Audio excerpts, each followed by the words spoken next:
चांदनी और जादुई तारा। एक छोटी सी बस्ती में एक प्यारी लड़की रहती थी जिसका नाम था चांदनी। उसके बाल चांद जैसे चमकते थे और आंखें तारे जैसे जगमगाती थी, लेकिन उसकी जिंदगी में रोशनी की कमी थी। चांदनी अपने सौतेली माँ और दो बहनों के साथ रहती थी। माँ हमेशा उसे डांटती और बहनें उसे नौकरानी समझकर काम करवाती थीं। सुबह से शाम तक पानी लाना, कपड़े धोना, झाड़ू पोछा करना सब चांदनी करती थी। फिर भी चांदनी कभी गुस्सा नहीं करती थी। उसे आसमान देखना, तारे गिनना और सपने देखना पसंद था। हर रात वो एक तारे से बात करती थी। मेरे सपने कब पूरे होंगे तारे? एक रात जब सब सो रहे थे, एक चमकता हुआ तारा उसके कमरे के पास आया। तारा एक छोटी सी परी में बदल गई। उसके पंख सितारों जैसे थे और आवाज़ गीत जैसी मीठी। चांदनी, तुम्हारा सच्चा दिल मुझे हर रात सुनता था। अब वक्त आ गया है तुम्हारे सपने पूरे करने का। क्या मैं भी एक दिन राजकुमारी बन सकती हूँ? परी ने मुस्कुराकर कहा, तुम तो कब से एक राजकुमारी हो, बस दुनिया ने नहीं देखा।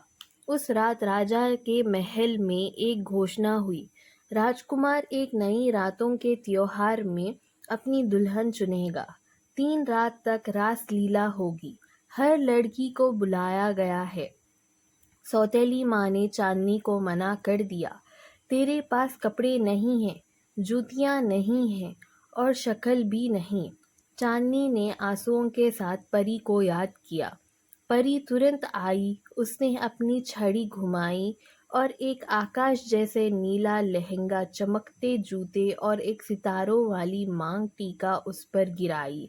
परी बोली, याद रखना चांदनी, हर रात के बाद सुबह आएगी तो 12 बजे से पहले लौट आना। चांदनी बॉल में गई।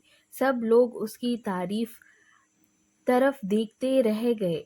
राजकुमार ने उसके पास जाकर पूछा, क्या तुम मेरे साथ नाचोगी? रात भर दोनों ने नाच किया, बातें की और हंसी बांटी। राजकुमार ने पहली बार खुशी महसूस की थी, पर जैसे ही घड़ी ने 12 बजाए, चांदनी भाग गई। एक जूती महल के गार्डन में गिर गई। राजकुमार ने उसे उठाया और कहा, मैं इस जूती की रानी को ढूंढ कर ही रहूंगा। अगली सुबह राजकुमार हर घर गया। जब सौतेली बहनें जूते पहन रही थी, उनका पैर फिट नहीं हुआ। माँ ने उन्हें झूठ बोलने के लिए कहा, पर तभी एक चिड़िया चीख कर बोली, सही रानी तो किचन में रोटी बना रही है। राजकुमार ने अंदर जाकर चांदनी को देखा। उसने जूती पहनी, बिल्कुल फिट। राजकुमार ने उसका हाथ पकड़कर कहा, तुम मेरी रातों की रोशनी हो चांदनी। सौतेली माँ शर्मिंदा हुई। चांदनी ने उसे माफ कर दिया क्योंकि उसका दिल साफ था। शादी के दिन पूरा आकाश चमक रहा था, जैसे तारे भी उसकी खुशी मना रहे हों।